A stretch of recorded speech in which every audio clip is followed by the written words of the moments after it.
Hello, everybody, and welcome to another episode of the Thought Described podcast. And again, today I have a very special guest, Dr. Terrence Johnson. How are you? Good. How are you? I'm good. And Dr. Johnson is is a person dedicated to the development of people. He's a graduate of Mississippi State University, where he obtained a bachelor's degree in psychology and a master's degree in counselor education. So I have the immense pleasure of having you on my podcast.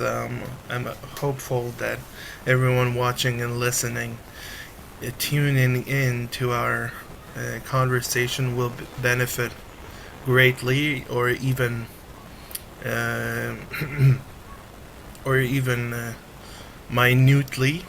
But so, could you present yourself to the audience?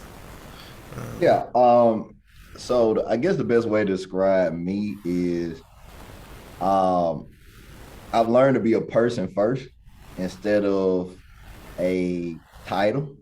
Mm, So a mm-hmm. lot of times people, ask me how do they address me like doctor or whatever. Like I'm just Terrence. So I think that's the best way to for me to resonate with everything. Everything else is kind of like pieces of me. But all of them help to make up who I am. And at the core, I'm a person that really, like I said, I'm really passionate about the development of people, but not just for achievement's sake. Because you can Yeah, you can yeah, develop stuff, you can learn a skill or a habit just so you can get a job or get a degree or get a car or whatever. But the thing that lasts are the things that really benefit you, but also benefit other people. And so I think that's been my career from the beginning is how do I develop people in different stages of their life, whether it was kids, adults, young adults, older adults. Like all of my experiences have been helping people develop into like the next step, the next phase, or who they want to become. yeah. I I like the entire thought or that kind of perception that we should be human beings before we are titles. Yeah. That is a good and healthy approach. I think that any sane or half sane human being would agree with. But so let's drill on this point. Like I would, Okay. maybe I will, maybe will uh, kind of investigate further on with you. But I want us to stop at this first destination. Um, what does it mean actually focusing on developing the development of people, of humans? Um, Yeah. So for me, I'm a big nature person. So I look like I just got through with a nature walk probably about an hour before we got on. So if you think about development, it's the same as like a tree. mm, A tree is all about growth. That's yeah. what you develop, or what you need things to develop, just as a person as well, just like a tree would. But if you don't keep growing, then you die. It's Mm, and so, but different yeah. factors can lead to that death. And it's not like a outside external death. You look the same, but on the inside, it's Yeah. like, oh man, I don't like what I'm doing. I don't like where I am in life, and that's kind of where I was for a while because I had achieved in my career. I was a professor for a number of years, and I quit that job. And it Hmm. took me years to get to that point, all the training and schooling and everything else. And I Yeah. decided, like, hey, this doesn't make me happy anymore. So I'm gonna stop this and do something else, or go on a journey to figure out what else I want to do next. And a lot of people, they're in that place where they're stuck and they're not growing but they don't know how to make a shift or what that shift could be. Mm-hmm. And that's how they get to, Mm-hmm. that's how you can have other things that happen, like other mental health things, because Mm-hmm. you're not happy, not necessarily that you don't have things that are beneficial to you. It Mm-hmm. just doesn't align with how you want your life to be. Yeah. Yeah, yeah, I totally agree with that kind of approach. It's very healthy. It's very enriching. I think it's a good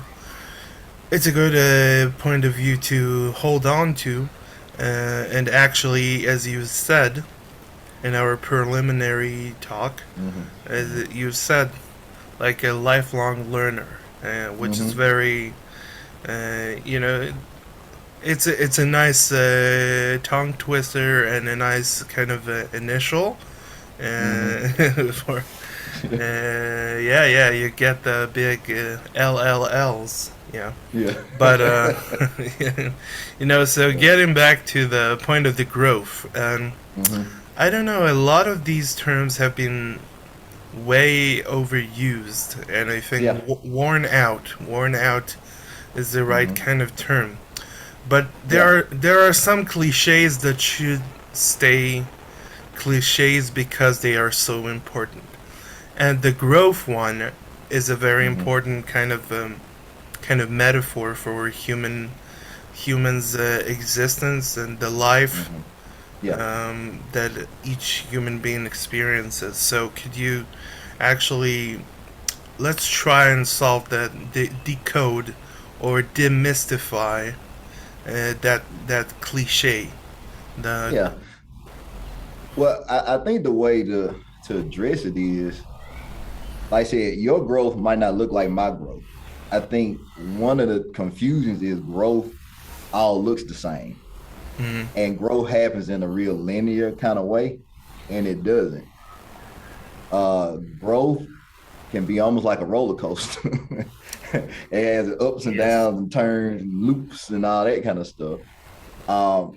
But growth at its core is the shedding of things too. So a lot of times growth is always about the positive aspects of it, but growth is difficult too. And it can be at times painful, not in a bad way, but growth requires you to sacrifice and give up certain things that you thought you needed or old mindsets about yourself. So a lot of times the reason why people think growth is a real cliche thing because they can't personalize. And I think with anything, it has to be a narrative that fits your life. So I can't tell you what growth looks like you. I can give you a framework that helps you define it for yourself. I think that's when growth happens the best. We always try and replicate and kind of compare ourselves to the growth of other people. That's when we get stagnant or we feel like, oh, I'm not making progress like I feel like I should. But only we can really get that answer. And I think that's why, people say growth is like, oh, bro, but it's when growth really requires you to look at yourself and become more and more comfortable with you and you coming up with your own answers. And I think that's why people have a like, oh, Yeah. growth. I don't think it's Yeah. just something that people say. There's a nice a turn of phrase, if I'm using that correctly, a turn of Yeah. phrase, um, which says, I'm not sure who said it, but someone who I knew, someone like a sort of a kind of a mentor, the types, Mhm. uh, Yeah. yeah, yeah, the kind of I forgot the term. There are good terms for that, but a kind of a motivator, coach, Hmm. those types of people. So he's a religious. He's not a preacher. He's just a religious, and he's just a kind of a pseudo philosopher. But he said something you wouldn't expect from someone. He's very famous, but you wouldn't expect from someone with that caliber to with that kind of title and with that kind of occupation to be so so shall we say deep, um, Yeah. or interesting. He said, "Do not look outside for something that you lost on the inside. Hmm. Do not look outside for something that you lost on the inside." Which is, I don't know how he came up with that phrase, or where he took it from, but it's simply amazing. What do you think about the Yeah. For me, I believe that we're born with certain gifts, talents, and things of that nature. But what life does as we develop, people, places, or things chip away at that. hmm And so we conform and pull away more and more from our natural tendencies because people might not understand it, or it doesn't make sense to them, or you might be the only one in your family that does that. Like you could be in a family full of athletes and you want to, be an artist or whatever like that. And so like, oh, well, we don't do that in this family. We do this. And so you start to pull away from the thing that like, well, this feels right to me. And we start to listen to the voices of other people and not our own voice. And then that's the struggle. That's the so that's the growth. It's like how do you continue to grow even if your environment may not be agreeing with the voice that you have that's leading you towards the thing that you really want. And that's the constant battle we have. Yeah, it's a big question. It's a big question in all of the scientific fields. Sociology, anthropology, psychology, certainly all of the social sciences, and the social pseudosciences, and the pseudo social sciences, and this scientific pseudo social sciences. They are all saying pretty much the same thing. Uh, there's a big consensus on in psychology in the recent 50 years. I don't know, I'm not a researcher, but I took a course on pedagogical psychology, which was mandatory for attaining my teaching certificate.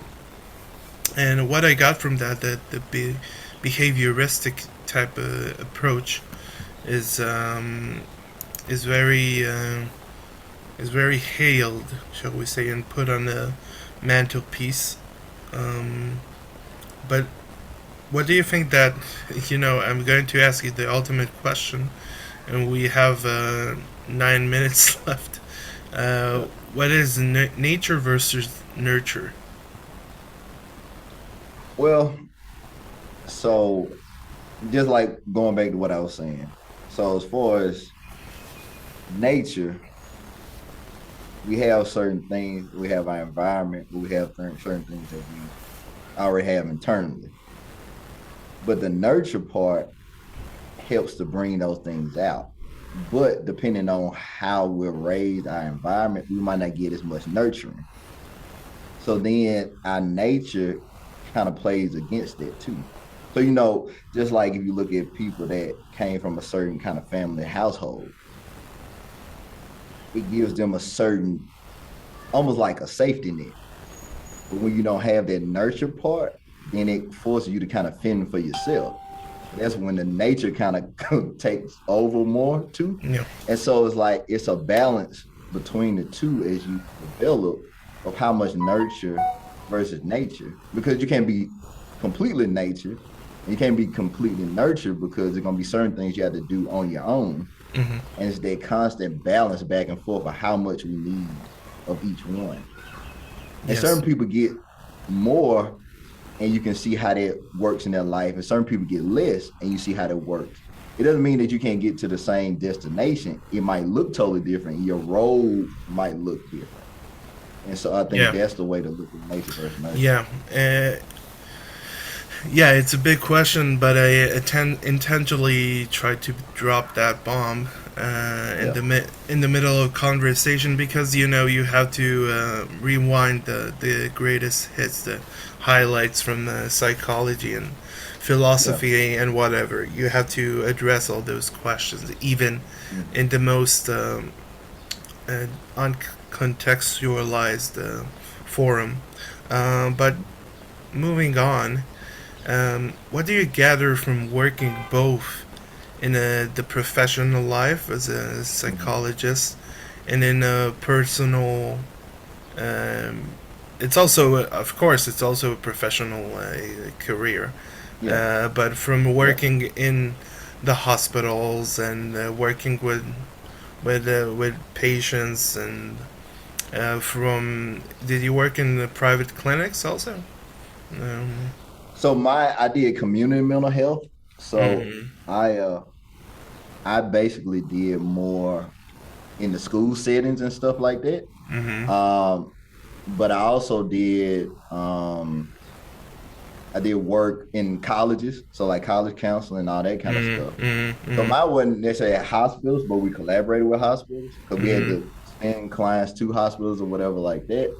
But I guess the way for me to answer that is that How do you find? Let me rephrase. How do you find it different from being actually being yeah, within the system, the medical yeah, system, and looking outside uh, the system and trying to actually implement some of those things and work with individuals.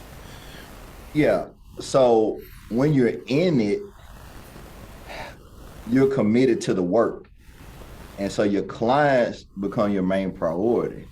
Mm, But because your main priority, you don't have a lot of time to do a lot of outside things. mm, Like you might know certain things that might be beneficial or might help more, but you're not able to do that because you give so much time and energy and thought into what your clients have, what you're trying to help them work toward, and then their end goals.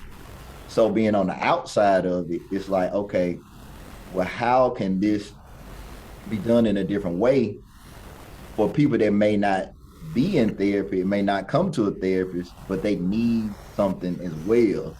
And so that's where I find myself is like, because I've been in that world where I was a teacher and I was a therapist and I did the direct work, how can those things inform me to create things for people that may never come to therapy? mm. Or they might not get in a course or whatever, like a traditional course, but they still need something too. Yeah, and they will never And acknowledge it to themselves. Yeah. right. And so it's creating narratives around things or visuals around things, just like I did with the tree.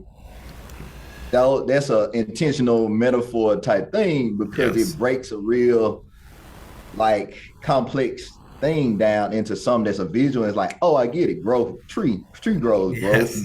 Trees need like rain and stuff, and they need nutrients. Oh, that's what Yeah. I need too, but I need it in a different way. So it's condensing these things down into And things that can be practical. they pull in different directions.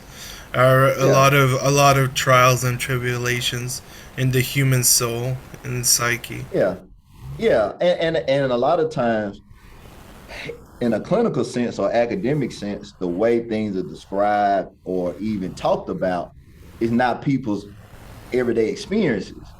Yes. So from one aspect, it might be beneficial in a room of other colleagues or things of that nature, people that's in that world. Mm. But for those people that's not in that world, they don't understand that and it doesn't relate to them. Yeah. Yeah. So for me, it's like, how do you take something and make it relatable? So instead of just saying like, "Hey, are you depressed? Are you sad? Do you have anxiety?" Those kind of things. The way it's usually Yeah. presented, it's like, "Hey, do you feel like you got something that you want to do, but you feel unsure about it, or like, hey, sometimes you might feel overwhelmed by decisions that you need to make and all that, and those things are things we all go through, and so it makes it seem like if you have something going on, it's not like you versus everybody else, because that's how it always is kind of framed. Yeah. But we all have different things that we go through, and it's the commonality is like, hey, I might not be going through the same thing you're going through, but I've been through certain things that might Yes. relate to your life. And Yes. that's kind of how I present myself too. It's like, I got the degrees and the experience or whatever like that. I go through life as a real person and I have real things I had to go through. And so it's like well, how can I take pieces of mine and say Yeah, like, hey, yeah. this could be your story So too. let's try to tie it up all in a nice knot, very thin, very very kempt knot. You mentioned nature, and how does Mm-hmm. nature play a role in your process, in your therapy process with working with clients? How does nature factor in? Well, I think for me, I think nature is a tool. Mm, So it's certain things about us that until we'll put in certain situations, things don't activate. So I think certain things happen around us, to us, whatever, not not as a bad thing, but as a lesson. yeah. And if we learn to I'm grasp those sorry. lessons, I'm sorry. I didn't phrase myself correctly. I meant actual nature, outdoors activity. oh, okay, yeah, yeah. That's Oh, nature. that's. I'm Okay, sorry. yeah. I'm All sorry. right. No, no, you good. You No, have so what? for You me, have 1.5 minute. Go. yeah. So for me, nature is peace, but it's nature when I can get to myself. It's the uninvolved kind of nobody but myself. So if I'm going to get to myself, nature is the perfect place. But it's also visual representation of how things work. Like Mm, things out in nature work without any yes. help or assistance. If you Yes. just observe nature, it all works out. But we kind of become heavy-handed in, what we say the real word, like, oh, let's control this, let's control that. It's like nature can be a tool for us if we just observe and just Yeah. put ourselves there because Yeah. we're always smaller in nature than we think Yeah. we are. Like, yeah. And thank you very much, Dr. Terrence Johnson. Um, Terrence, first name basis, but we'll we'll continue the conversation for sure, and tune in to the next episode. Thank you.